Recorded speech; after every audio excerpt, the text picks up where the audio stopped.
Assalamualaikum warahmatullahi wabarakatuh. Salam. Selamat datang para peserta latihan bersama BEP virtual KPI Komisariat Pondok Kelapa dan sekitar. Latihan yang ke 1983. Kamis 22 Januari 2026.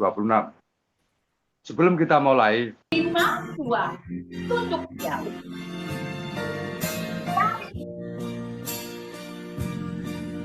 Jauhil kening. Gesek penuh. Gesek putih. Tarik tangan ke belakang. Buang.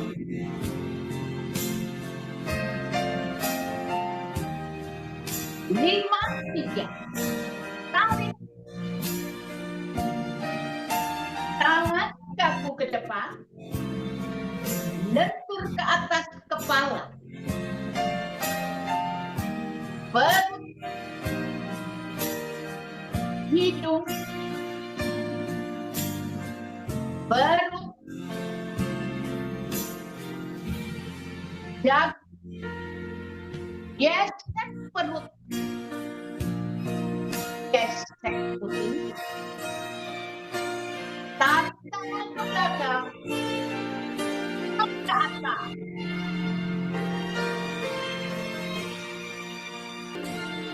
atas. Tarik.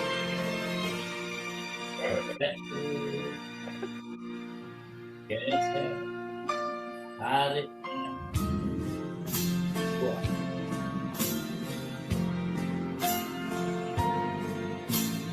Dua, mundur jauh. Tarik. Jauh ini. Geser. Geser. Tarik. Buang.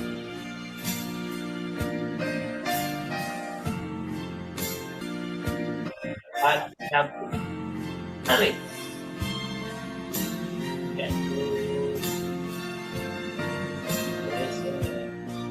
Tarik. Buang.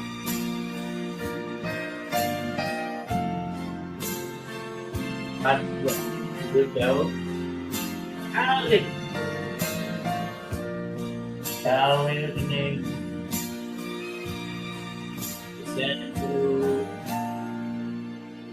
Geser. Tarik. Buang.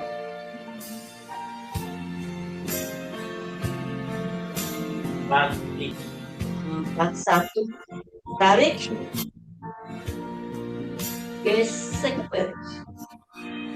Gesek putih. Tarik tangan ke belakang.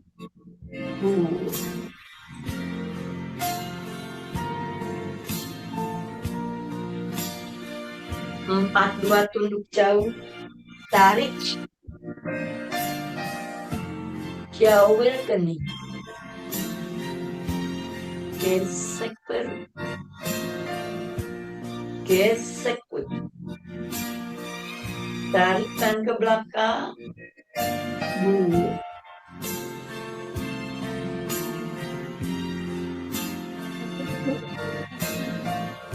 Tiga. Tarik. Tangan kaku ke depan.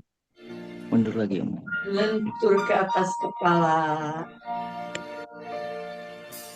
Perut.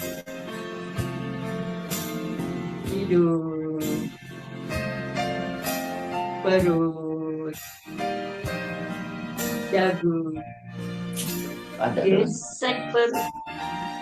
Iya, Jom di atas ini. Gesek putih. Turun itu. Tarik tangan ke belakang. Buang ke atas.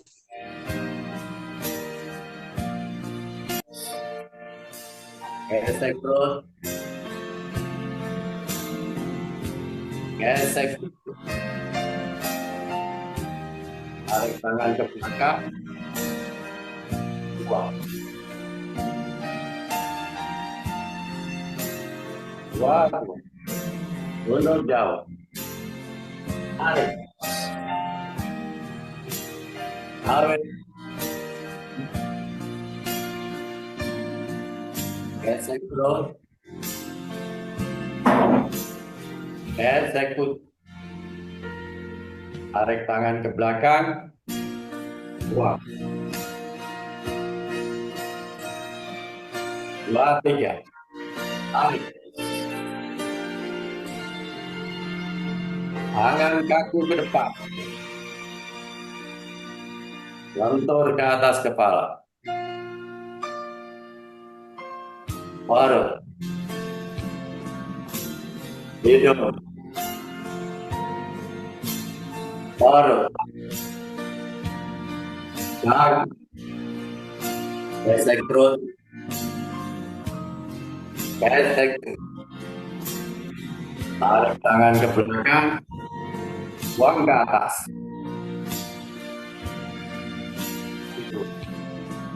Tunduk jauh. Tarik. Jauh. Gesek.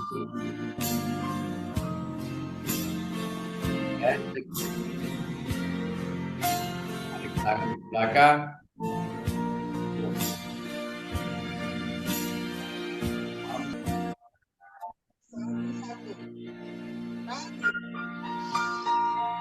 Gesek perut.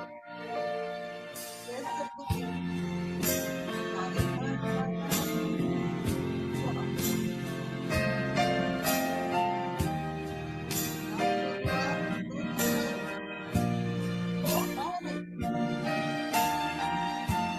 Jauh kening.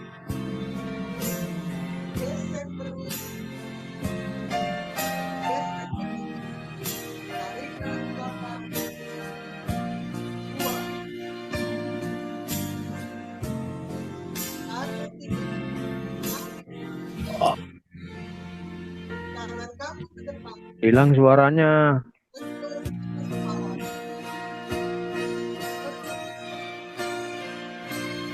Suaranya kurang kencang. Lentur. Dagu. Gesek perut. Gesek putih. Tarik tangan ke belakang. Buang ke atas.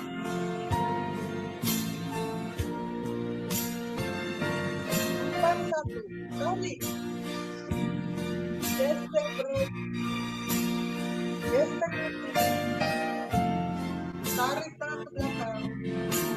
Buang. 4, 2. Tunduk jauh. Tarik. Jauhin kening. Gesek perut. Gesek putih. Tarik tangan ke belakang. Buang. 4, 3. Tarik. Tangan kamu ke depan. Lentur ke atas kepala. Mulut. Hidung. Perut. Dagu. Gesek perut. Gesek putih. Tarik tangan ke belakang. Buang ke atas. 1. Tarik. Gesek perut. Gesek putih. Tarik tangan ke belakang. Buang.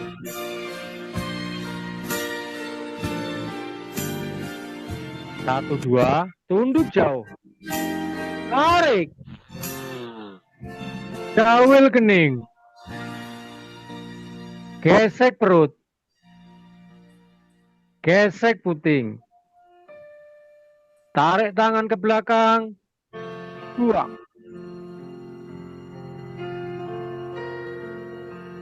1, 3. Tarik. Tangan kaku ke depan. Lentur ke atas kepala. Perut. hidung, perut, dagu, gesek perut, gesek puting, tarik tangan ke belakang, buang ke atas.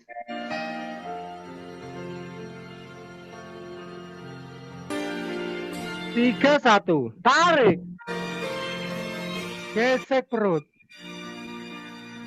gesek puting, tarik tangan ke belakang, buang. 3, 2, tunduk jauh, tarik, jawel kening, gesek perut, gesek puting, tarik tangan ke belakang, buang.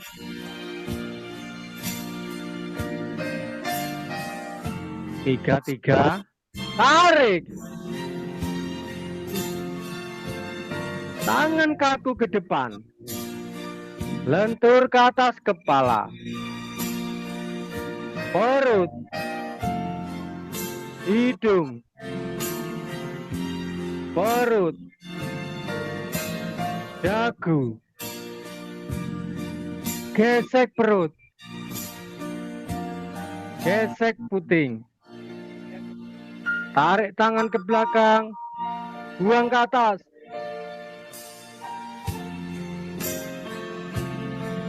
4, 1, tarik, gesek perut, gesek puting, tarik tangan ke belakang, buang.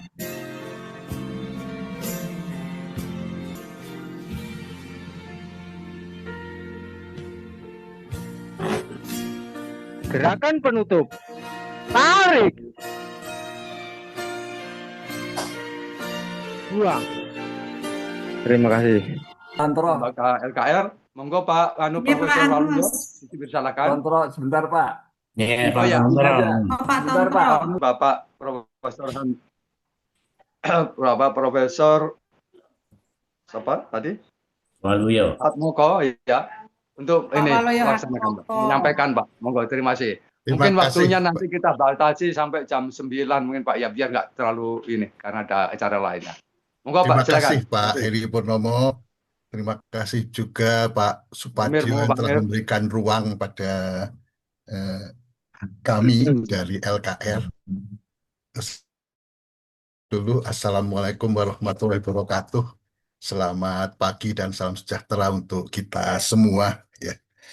Jadi terima kasih pada Pak Heri Purnomo selaku tuan rumah dan Pak Supadio selaku pembina yang telah memberi kesempatan bagi LKR di hari Kamis ini.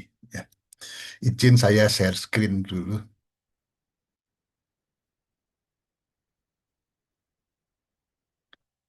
Jadi saya ditugaskan Pak Ketua LKR, Pak Priyadi, untuk mengisi hari Kamis ini.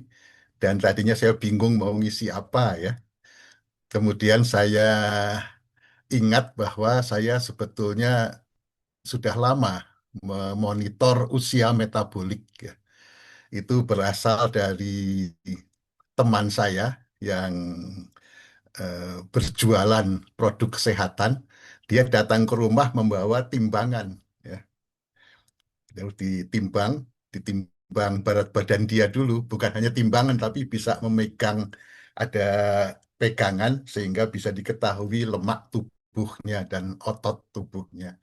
Lalu dia bilang, berkat saya minum ini, maka umur saya yang harusnya 67 tahun waktu itu, tapi di usia metaboliknya dia masih 50 tahun. Jadi luar biasa, awet muda ya. Lalu saya dicoba, alhamdulillah saya juga tidak terlalu jelek ya. Umur saya waktu itu 67 tahun dan umur metaboliknya waktu itu 65 tahun ya. Dan anak saya waktu itu umurnya masih 28 tahun, tapi ditimbang itu ternyata umur metaboliknya 35 tahun. Ya. Kemudian anak saya berlatih berlatih gym ya, nge-gym, lari dan lain-lain sehingga berat badannya turun dan ternyata pada saat teman saya ke rumah lagi dicoba lagi ternyata umur metaboliknya berada di bawah umur yang sebenarnya. Jadi jelas bahwa usia metabolik itu bisa untuk memonitor kita ya, memonitor kondisi umur kita. Nah, waktu itu kita ya bercanda ya kalau umur metaboliknya lebih muda berarti kita akan lebih panjang umur gitu. Nah, kemudian Kamis yang lalu saya ditugasi oleh Pak Ketua, Pak Priyadi untuk mengisi ya, dan saya kemudian mencari literatur, ternyata erat hubungannya dengan sarkopenia yang dibawakan oleh Pak Khalil Anwar tempo hari Kamis yang lalu. Jadi Pak Khalil Anwar pada Kamis yang lalu itu membahas berdasarkan buku The Origin of Bioenergy Power bahwa salah satu sistem di tubuh kita itu ada sistem otot ya. Dan semakin tua, semakin lanjut usia itu otot itu kehilangan masanya ya. Dan ini berbahaya, penyakit yang namanya sarkopenia yang berjalan sejalan dengan usia ya kalau kita tidak berlatih ya. Jadi ini. Dan pada saat itu ada pertanyaan dari Pak Tontro kalau nggak salah ya. Pak Tontro tanya bagaimana mengukur jumlah massa otot ya. Dan Pak Tontro juga menyatakan bahwa dia punya timbangan lalu keluar massa ototnya. Nah, itu nanti kita bahas ya. Dan sewaktu itu kemudian saya langsung mencari pustaka ya di internet ya, mencari mengukur massa otot itu kok susah ya, sulit sekali ya. Ada tapi terlalu canggih di laboratorium. Yang paling populer yaitu yang sudah saya kenal, yaitu memperkirakan usia metabolik ya. Umur metabolik populer sekali dan alatnya banyak ya. Dan ternyata umur metabolik itu berkaitan erat dengan massa otot dan lemak tubuh ya. Nah, ternyata usia itu setelah saya cari-cari ya, itu ada 3 jenis usia. Usia yang kita kenal yaitu usia kronologis. Tahun lahir ya, itu KTP buktinya ya, tidak bisa berubah ya. Kemudian ya usia metabolik itu berkaitan dengan metabolisme tubuh, berkaitan erat dengan otot dan lemak. Dan ada konsep BMR namanya, basal metabolic rate. Ini bisa berubah ya, bisa berubah. Jadi waktu kemudian saya beli timbangannya ya, dan sekarang umur saya sudah 69, dan alhamdulillah umur metabolik saya masih kurang lebih tetap 65 ya. Bahkan kalau saya pas lagi rajin latihan, itu bisa berubah-ubah ya, bisa 64. Kalau banyak makan dan diam saja, itu bisa sampai 66, bahkan sampai 67. Bisa berubah dengan cepat. Jadi ini yang saya monitor, yaitu usia metabolik.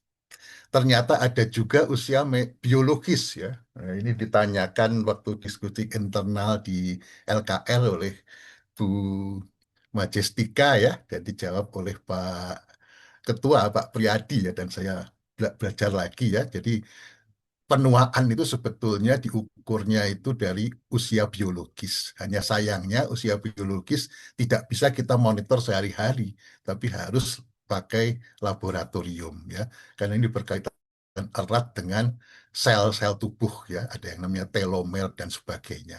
Dan ini berubahnya perlahan sekali karena menua itu adalah proses yang pasti ya, dan itu eh, bergantung juga dengan aktivitas kita, bergantung juga bergantung erat dengan umur metabolik. Nah, di sini kesempatan ini kita hanya membahas umur metabolik ya, dan dikenal istilah BMR, basal metabolic rate, yaitu laju metabolik. Semakin tinggi metabolik, semakin sehat seseorang. Ya.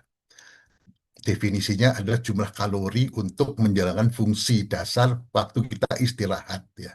Kalau kita banyak ototnya, maka otot perlu energi, jadi perlu metabolic rate-nya tinggi. Jadi grafiknya yaitu bahwa di umur 20 tahun itu puncaknya, kemudian dengan usia maka meta BMR itu semakin rendah. Dan ini tabel yang umum, sehingga kalau kita tahu BMR kita di mana, maka umur metabolik kita tahu. Ya. Jadi usia metabolik yang diprediksi dari nilai BMR, jadi BMR-nya dihitung. Kalau BMR-nya ternyata 45 tahun, ya, misalnya ya di sini ya, maka nggak pandang umurnya itu kronologisnya berapa, mungkin 30 tahun atau 50 tahun atau 70 tahun ya. Jadi hal yang berbeda, dan kalau metabolik umurnya itu rendah itu baik sekali. Ya. Kemudian apa parameter yang penting dalam metabolic rate itu, yaitu parameternya yaitu adalah yang tadi BMR yang dipengaruhi oleh otot, ya, dipengaruhi juga oleh usia dan jenis kelamin, ya, dan komposisi tubuh yaitu massa otot, ya, dan lemak tubuh. Lalu ada juga yang menduga memperkirakan dari VO2 max, ya. Ini juga menarik karena VO2 max indikator kebugaran, ya. Di mana untuk menjadi pemain sepak bola unggulan itu memerlukan VO2 max yang tinggi, ya. Kemudian di laboratorium, ya, itu diukur dengan cara molekuler, ya. Ini tentu saja sangat canggih dan sulit, yaitu telomer. Itu telomer yang pendek menandakan penuaan. Jadi telomer makin lama makin pendek, dan ini bisa diukur, dilihat di laboratorium. Jadi hubungan antara otot dengan usia metabolik, ya, otot itu adalah mesin pembakar kalori utama tubuh. Jadi kalau ototnya banyak, perlu banyak energi, ya. BMR-nya lebih besar, lebih sehat. Kalau ototnya berkurang, itu BMR-nya kurang, ya. Bisa dilihat dari tabel ini, ya. Jadi BMR yang tinggi pada pria muda yang aktif, ya. Orang yang lanjut usia BMR-nya biasanya rendah, tapi kalau dengan latihan, disebutkan di literatur dengan latihan beban. Tapi saya bisa tunjukkan dengan ber-BEP juga, BMR juga stabil, ya. Terbukti saya dari dulu BMR-nya tetap saja 65, ya. Walaupun umur saya sudah 69 sekarang, ya. Nah, sekarang bagaimana mengukur usia metabolik, ya? Yang sederhana yaitu ada rumus MS, ya, Mifflin Jeor, ya. Ini mungkin yang digunakan pada timbangannya Pak Tontro. Jadi hanya bergantung pada berat, tinggi, dan usia. Lalu BMR-nya ketemu, ya. Dan kalau kita takut rumusnya salah, itu zaman sekarang kita bisa lihat di internet, ya. Ada rumusnya di internet, tinggal diklik ini. Ini disalin lalu diklik, lalu keluar formulir, bisa kita isi, ya. Kita isi dan keluar berapa BMR kita. Lalu kalau BMR kita berapa, ini BMR saya ini, ya, jelek sekali, ya. 0,43, yaitu berarti saya di 72 tahun kira-kira, ya. Jadi kalau pakai rumus ini saya di 72 tahun, ya. Nah, ini masalah juga, ya, apa benar saya disebut 72 tahun, padahal menurut timbangan saya di 65 tahun. Usia saya benarnya 69 tahun. Nah, di sini ada permasalahan ini. Bahwa kalau dengan rumus yang tadi, dua orang yang punya tinggi dan berat badan yang sama, umur kronologis KTP yang sama, usia metaboliknya bisa berbeda. Ya, sebetulnya bisa berbeda. Karena orang dengan banyak otot, ya, itu BMR-nya harusnya lebih tinggi. Kalau dengan rumus tadi sama aja, ya, padahal harusnya lebih tinggi. Yang sedikit ototnya, banyak lemaknya, BMR-nya lebih rendah, ya. Untuk mengatasi itu ada dua pendekatan, ya. Pendekatan pertama pakai faktor koreksi. Jadi BMR yang dihitung tadi, ya, dikalikan dengan faktor koreksi, ya. Faktor koreksinya kalau misalnya olahraganya banyak bisa sampai 1,5. Bahkan untuk atlet yang intens latihan tiap hari dikalikan 1,9. Jadi usianya semakin muda, lebih fit, ya. Cara kedua, bukan hanya faktor koreksi, tapi memasukkan unsur lemak dan non-lemak. Yang tadi kan hanya tinggi dan berat badan. Tapi cara kedua, lemaknya harus diperkirakan, diukur, ya. Non lemak juga begitu. Nah, ternyata yang namanya bioelectrical impedance analysis yaitu tahanan tubuh, ya. Jadi kalau kita pegang dua kutub listrik, ya, maka akan diketahui berapa lemaknya, ya, persentase lemak per 100, sehingga bisa dihitung LBM. LBM, lean body mass, yaitu massa tubuh tanpa lemak, dan ada rumusnya. Dan ini yang digunakan oleh berbagai timbangan yang kalau Bapak Ibu ke nge-gym, ya, nge-gym di hotel-hotel atau gym, ya, itu biasanya ada timbangan yang khusus, ada pegangannya. Kalau pegangannya nggak kelihatan, mungkin di bawah, diangkat, lalu dipegang. Jadi selain menunjukkan berat badan yang sebenarnya, juga bisa mengestimasi berapa lemaknya, ototnya, dan usia metabolisme. Nah, ini yang digunakan oleh berbagai produk, ya. Yang pertama, ini mungkin yang timbangannya Pak Tontro, ya, itu hanya BMR dan eh, bisa ditimbang biasa, secara manual dihitung, atau di timbangan itu sudah memasukkan rumus MS tadi, ya. Mudah, ya, tapi masih kurang akurat. Yang lebih akurat dengan timbangan yang ada di tempat gym, gitu ya, biasanya ada, ya, dan bisa kita beli. Sekarang sudah murah, sekarang sudah di bawah 2 juta harganya, ya. Salah satu produk yang populer yaitu Omron Karada, ya.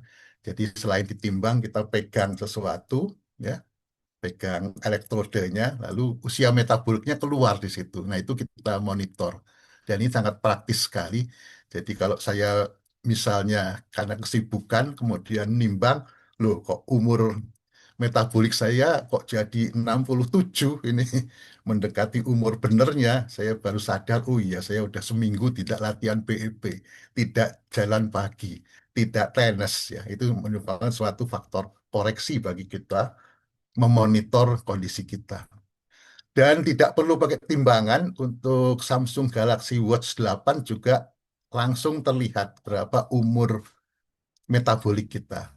Saya punya smartwatch masih Samsung Galaxy Watch 6, itu tidak ada. Tapi ada juga persentase lemak ada, tapi kita harus menghitung sendiri. Jadi ada tren bahwa banyak alat bisa memonitor kondisi tubuh kita. Dan ada beberapa alat lainnya, saya belum coba yang ini, ya. Kemudian VO2 max itu juga pada smartwatch juga gampang digunakannya, tapi kita harus lari atau jalan cepat minimal 2 kilometer, kemudian ketahuan berapa kapasitas aerobik atau VO2 maksimum kita. Kemudian juga bagaimana latihan itu persentasenya dibandingkan dengan kapasitas kita. Dan ini yang paling sempurna yaitu di laboratorium, ya, ini dengan telomer dan sebagainya, dan diukur betul-betul O2 dan CO2-nya. Jadi yang praktis ini 3 ini, ya. Namun demikian perlu disadari, ya, berbagai literatur mengingatkan kita ini hanya suatu alat screening atau edukasi untuk memonitor gaya hidup yang sehat, ya. Jadi kalau ada trennya kita, loh kok usia metabolik saya kok semakin naik, kita mawas diri, kita akan lebih rajin PEP, lebih rajin jalan kaki dan lainnya. Jadi bukan parameter diagnostik klinis, ya. Karena nilainya banyak dipengaruhi, ya. Kalau bulan puasa, ya, bulan puasa itu status hidrasinya itu eh, terjadi dehidrasi, ya, itu biasanya metaboliknya itu rendah sekali, ya. Dan memang kondisi badan mungkin sedang baik di bulan puasa itu. Dan juga populasi referensi. Jadi kalau alat yang digunakan buatan Jepang mungkin dibandingkan dengan banyak orang Jepang mungkin, ya. Jadi perlu diinterpretasikan dengan indikator yang lain. Kenapa penting? Karena kita ada warning, ada waspada, ya. Kita harus waspada kalau metabolik lebih tinggi dari usia kronologis. Karena itu berkaitan dengan berbagai risiko, ya.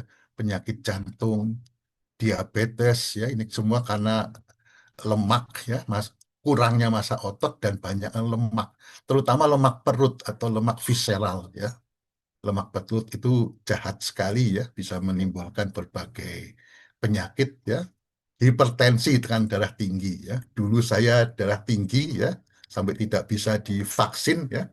Kemudian dengan BEP, hipertensi saya alhamdulillah bisa turun dan saya monitor kondisinya dengan timbangan tadi, usia metabolik tadi, dan ada berbagai banyak penyakit lagi, termasuk kekurangan massa otot itu mempengaruhi tulang juga ternyata ya, bisa mempengaruhi tulang ya. Jadi bisa berakibat juga pada osteoporosis ya. Dan bahkan di literatur juga katarak itu salah satu tanda penuaan itu juga berkaitan dengan usia metabolik. Jadi kalau massa otot kita bagus, maka dikendalikan. Nah, kemudian apa yang mempengaruhi usia metabolik sebetulnya ya? Jadi banyak sekali sebetulnya ya, dan ada juga faktor genetik ya. Jadi kalau genetik kita memang dari orang tua itu kita mewarisi genetik yang apa, yang BMR-nya rendah, ya itu sulit ya, tapi bisa diatur, diintervensi dengan gaya hidup yang sehat ya. Jadi gaya hidup yang sehat itu bagaimana ya, yaitu aktivitas fisik, olahraga teratur ya, terutama latihan kekuatan dan aerobik itu menurunkan usia metabolik, dan caranya dengan meningkatkan otot dan otomatis BMR. Pola makan juga demikian, yang tinggi protein, rendah karbohidrat ya. Dan dua hal ini sangat berkaitan erat dengan BEP ya. Jadi aktivitas fisik adalah olah napas dan olah gerak, pola makan ditambah satu pola pikir, itu adalah 3 pilarnya BEP ya. Kemudian status gizi dan komposisi tubuh ini mempengaruhi sekali juga secara hormon, dan kalau masa kecilnya menerima gangguan metabolik ya, oleh karena itu yang stunting itu harus kita hindari ya, karena anak yang pernah mengalami stunting maka metaboliknya di masa dewasanya juga akan terganggu. Jadi kita konsentrasi pada ini, intervensi perubahan gaya hidup yang bisa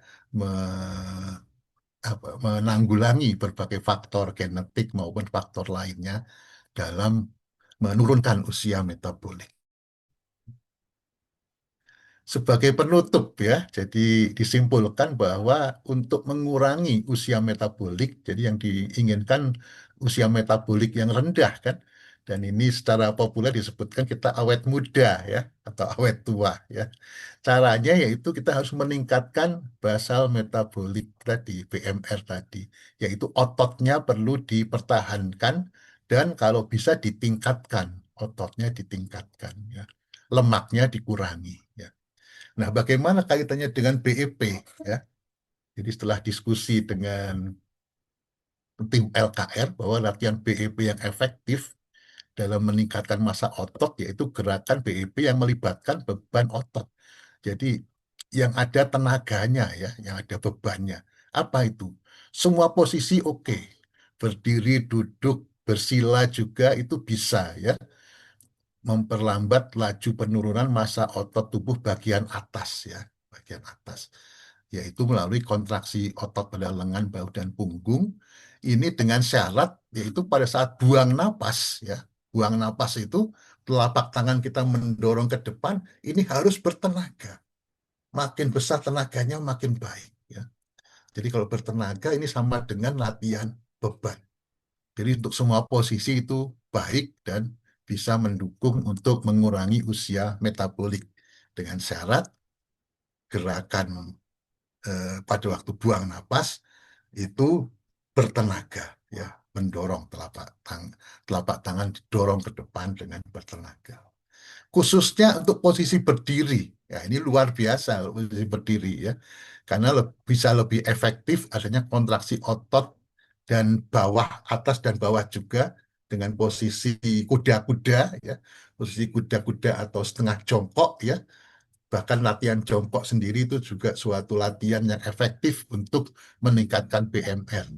Jadi posisi berdiri ini luar biasa ya, bisa meningkatkan PMR dan massa otot ya. Demikian uraian singkat mengenai usia metabolik yang ternyata ini merupakan lanjutan daripada sarkopenia ya. Sarkopenia itu yaitu berkurangnya massa otot, berkurangnya otot ya, dan itu otot itu harus dipertahankan atau ditingkatkan agar tidak terkena sarkopenia dan memonitornya dengan usia metabolik ya, bisa dimonitor dengan rumus ya, kalau kita punya timbangan biasa dengan rumus. Kemudian bisa juga kalau kita punya smartwatch kita hitung sendiri. Kalau Samsung Galaxy 8 langsung kelihatan berapa umur metabolik kita ya.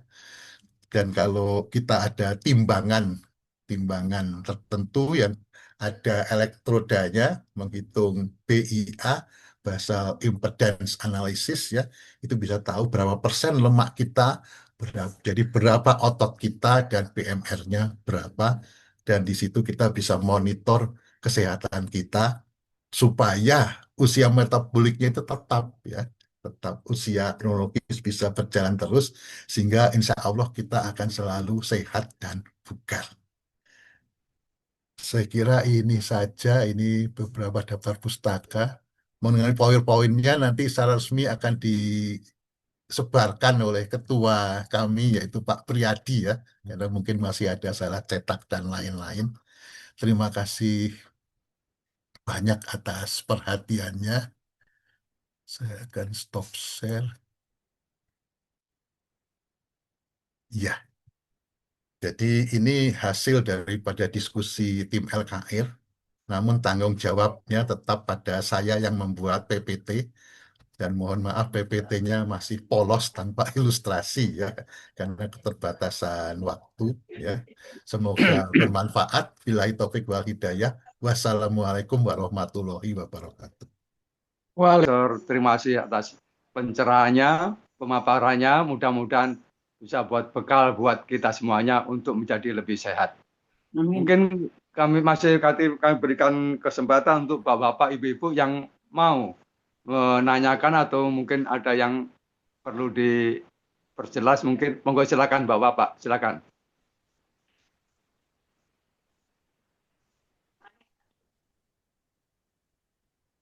Kalau pengaruhnya dengan makanan gimana, Prof? Soalnya kan kebanyakan katakanlah nih orang Sunda yang suka makan daun-daunan gitu nampaknya akan lebih muda dibanding sama yang suka makan daging-daging. Itu pengaruh juga nggak, Prof, untuk terkait dengan massa otot itu? Terima kasih Bu Evi. Saya belum meneliti itu, Oh, LKR juga belum. Tapi yang pasti bahwa umur metabolik itu bergantung pada massa otot, dan massa otot itu berbanding terbalik dengan massa lemak. Kalau kita banyak makan di rumah makan Padang itu ya, lemaknya akan banyak ya, ototnya akan. Kalau mengecil. kita lakukan juga dengan olahraga beban ya, itu saya kira nggak apa-apa. Tapi kalau nggak olahraga, makan lemak-lemakan terus, akan usia metabolik akan semakin tinggi ya. Nah, kalau dengan orang Sunda pakai sayuran dan sebagainya, nah ini dugaan saya, hipotesis saya, bahwa sayuran dan lain-lain itu kalau kita sudah makan sayur, maka kalau saya makan sayur, makan lalapan itu mungkin cukup ya. Jadi ayamnya cukup sedikit ya, ayam sedikit, daging sedikit, lalapannya banyak, itu sudah masuk mungkin ya. Jadi ada hipotesis bahwa atau dugaan saya, harapan saya, kalau kita banyak makan sayuran itu semakin sehat ya. Mungkin nanti bisa dicari di jurnal-jurnal, itu mungkin sudah ada yang meneliti itu pengaruh makanan Sunda atau Padang Makanan terhadap Sunda. umur biologis. Tapi kenyataannya teman-teman Sumatera Barat ya panjang umur semua ya, alhamdulillah. Happy. Karena mungkin juga dalam rendang dan tunjangnya itu banyak sekali rempah-rempah di rempahnya ya, situ. Pak. Rempahnya banyak Iya. mungkin. Dan itu mungkin saling membuat panjang umur. Terima kasih Bu Evi. Oke, makasih, Prof. Boleh saya bertanya, Ya. Prof, mau nanya ya. Jadi saya melihat ada teman yang satu angkatan dulu di sekolah di ITB. Itu dari Agak dideketin, mudanya boleh. memang biar suaranya ini. Biar waktu dari mudanya itu dia memang senang olahraga ya. Jadi dia misalnya kayak lari gitu. Sampai sekarang juga dia masih suka lari gitu ya. Walaupun umurnya sama dengan saya, tetapi dia masih bisa ikut maraton 10 kilo gitu. Sementara saya boro-boro lari, jalan aja udah terseok-seok begitu Tapi loh. BEP masih Apa bisa ada ya, Bu. Nah, Alhamdulillah. jadi apa ada pengaruhnya ketika masih muda begitu loh pertanyaannya. Gitu Pak It- Prof. Itu saya juga belum tahu pasti ya, tapi ukur aja sekarang bagaimana gitu. Jadi kalau Bulis ke nge-gym gitu ya, di timbangan Karada itu masukkan data data tinggi badan juga dan usia, lalu dipegang ini, temannya juga diukur ya, lalu kita lihat bagaimana kondisinya. Walaupun secara fisik kelihatannya yang muda itu yang apa? Yang rajin olahraga memang kelihatan awet muda. Tapi Bulis juga kelihatan awet muda kelihatan. Kirayu tuh Bu. Terima kasih Pak Prof. Boleh tanya Terima Pak? kasih. Usia saya 75 tahun setengah ya, 6 bulan. Saya beberapa tahun yang lalu sebelum rajin BEP dinyatakan sarkopenia sama Prof Teguh di ahli saraf di RSCM. Karena waktu itu saya mungkin jarang tidak BEP dan lutut saya dinyatakan osteoartritis dan saraf kejepit, sehingga saya jalan juga agak takut waktu itu. Tapi sesudah saya latihan BEP, alhamdulillah lutut saya sudah tidak sakit lagi, pinggang juga tidak ada keluhan. Semoga terus bisa istiqomah. Hanya saya ingin bertanya, apakah sesudah dinyatakan sarkopenia, apakah bisa bisa berkurang gitu dengan latihan yang selama ini saya lakukan. Terima kasih.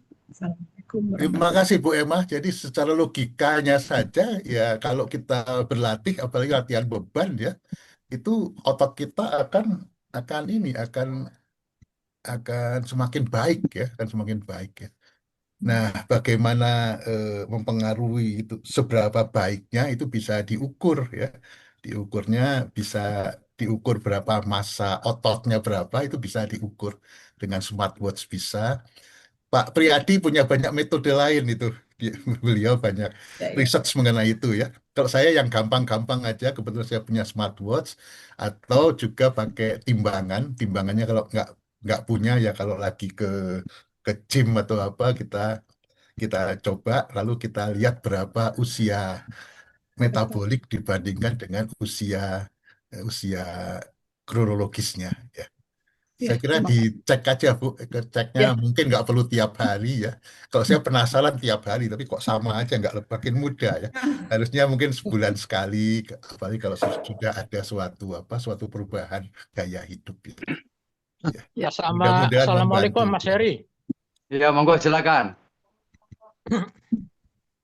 Mengenai saya maaf Prof, saya cuma nambahin sedikit barangkali tambahan Oh, saya. ini dokter yang asli ini, saya dokter kurang benar gantungan. ya. Jadi usia metabolik itu memang ada hubungannya sama gizi juga Ibu Evi ya.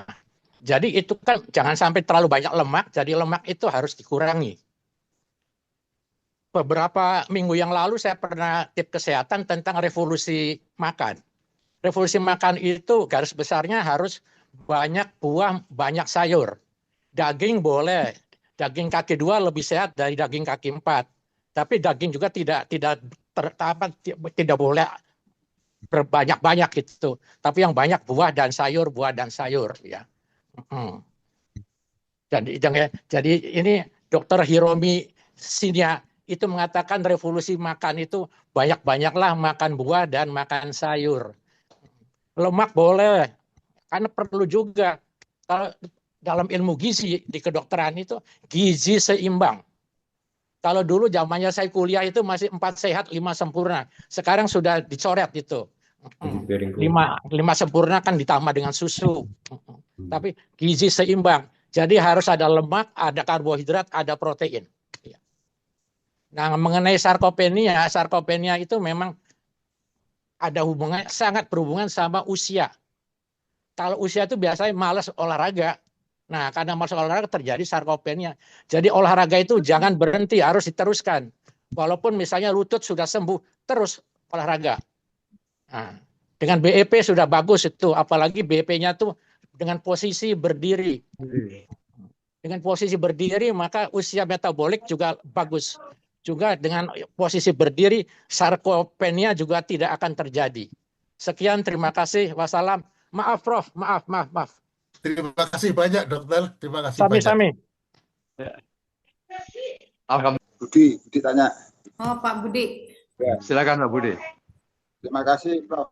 Ini kasus itu punya saudara, Prof. Waktu masih muda tuh olahragawan loh, betul-betul aktif.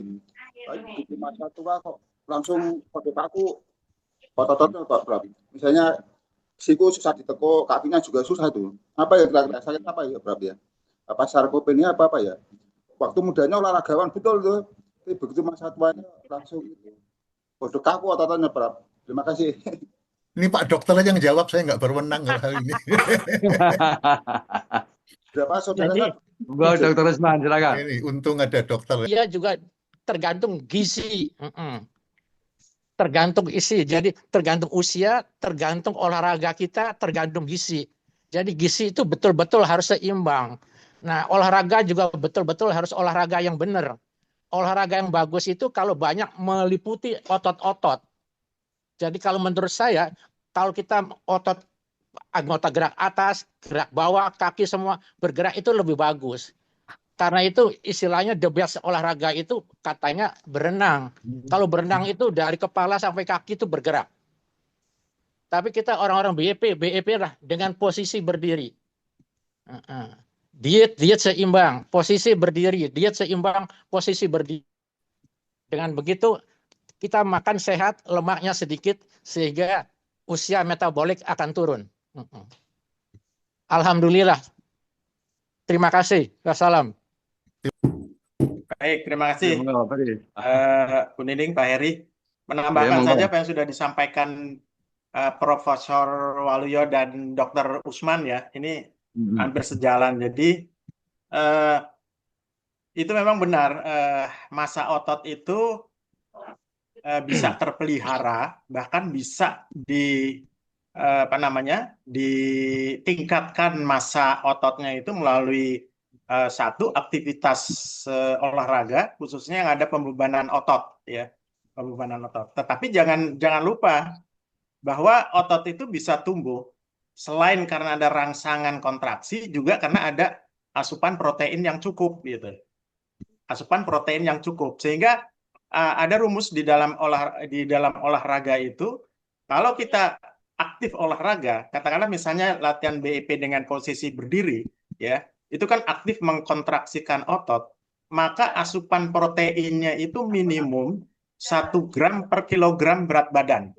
1 gram per kilogram berat badan. Jadi kalau berat badan saya 70 kg, maka asupan protein tiap harinya itu minimum harus 1 gram, harus 70 gram, ya, 70 gram per hari.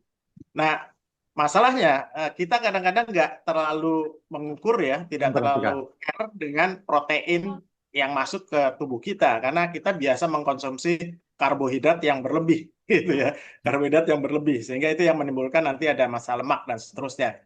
Nah, kalau mau seperti tadi pertanyaannya Mbak Emma ya, kalau sudah terkena sarkopenia yang massa ototnya sudah menyusut, ya, maka asupan proteinnya menurut literatur itu harus meningkat dari 1 gram per kilogram berat badan harus sekitar 1,2 sampai 1,3 gram per berat badan.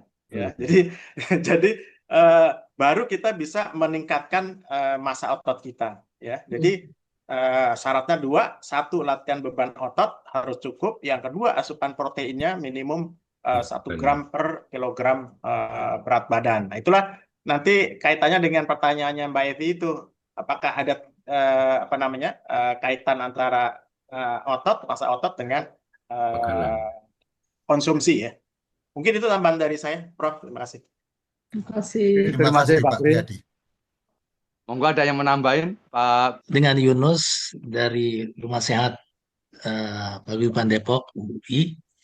Pertanyaan saya begini Pak, yang mengenai yang nomor 3 tadi ya, mengenai pada saat eh, mengeluarkan napas itu menggunakan tenaga. Menggunakan tenaga itu maksudnya kriterianya gimana ya Pak? Apakah badan kita semua dikeraskan atau sampai sejauh mana gitu mengeluarkan tenaganya itu Pak? Semua kita posisi mengedan atau mengeraskan badan atau bagaimana? Karena selama ini saya slow-slow aja mengeluarkan napasnya Pak. Ya, Mohon arahannya Pak Prof. Itu aja terima Pak kasih. Prof. Terima kasih banyak. Terima kasih. Kalau saya dengar penjelasan dari Pak Supardio, kita seperti mendorong mobil yang mogok. Ya. Jadi mendorong mobil yang mogok berarti kita pura-puranya ada mobil di sini, jadi dengan tenaga kita. Ya. Tenaga itu. Badan lain mungkin otomatis akan ikut, tapi konsentrasi pada telapak tangan. Ya. Ya. Ini dari saya, mungkin bisa ditambahkan oleh Pak Priyadi mungkin. Baik, ini pertanyaan bagus ya, karena ini berimplikasi praktis kepada praktek latihan kita di dalam ber-BEP. Jadi tadi Prof sudah menyampaikan bahwa latihan duduk pun itu bisa untuk melatih otot, terutama tubuh bagian atas ya, dan lebih khususnya lagi di lengan, di bahu, dan di punggung. Itu ada dua jalan yang bisa dilakukan. Satu tadi sudah disebutkan, pada waktu kita buang napas bertenaga. Jadi bertenaga itu kita kontraksikan otot dengan menegangkan ya, mengkontraksikan otot sekuat mungkin ya. Nah, itu nanti visualisasinya seperti kita mendorong mobil, tetapi prakteknya kita mengkontraksikan otot dengan menegangkan tangan sekuat-kuatnya, itu satu.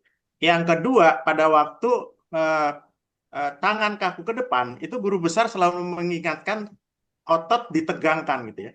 Pada waktu tangan kaku ke depan itu, begitu kita kaku ke depan, ini harus koaksi ototnya maksimum, tegang gitu ya. Tegang. Jadi dengan cara itu, menurut pengamatan kami, ada sekitar 30 sampai otot tubuh bagian atas yang terkontraksi. Ya, kalau kita latihan duduk dengan dengan melakukan kontraksi otot pada waktu buang dan tangan kaku ke depan. Bayangkan 30 sampai 40 otot yang terkontraksi dengan baik. Nah, kalau kita latihan berdiri, selain kita 30-40 otot yang dikontraksikan, dilatih, itu ada tambahan lagi sekitar 30 otot tubuh bagian bawah.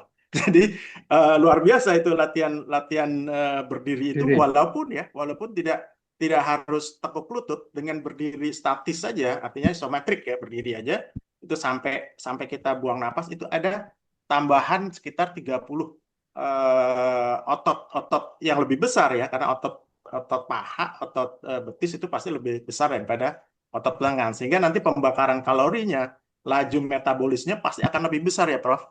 Nanti LKR akan memberikan bukti perbedaan antara metabolisme latihan duduk dengan latihan berdiri ya. Nanti kita akan ukur kalorinya, berapa laju metabolismenya, dan asupan kebutuhan oksigennya. Itu untuk babak berikutnya di laporan penelitian LKR ya. Sangat menarik gitu kalau kita bahas itu. Mungkin tambahannya begitu aja, Prof. Terima kasih. Kamis yang akan datang. Terima kasih sekali lagi Pak Profesor Waluyo dan Pak Pribadi dan teman-teman semuanya. Mudah-mudahan semua sangat bermanfaat buat kita semuanya. Amin. Amin.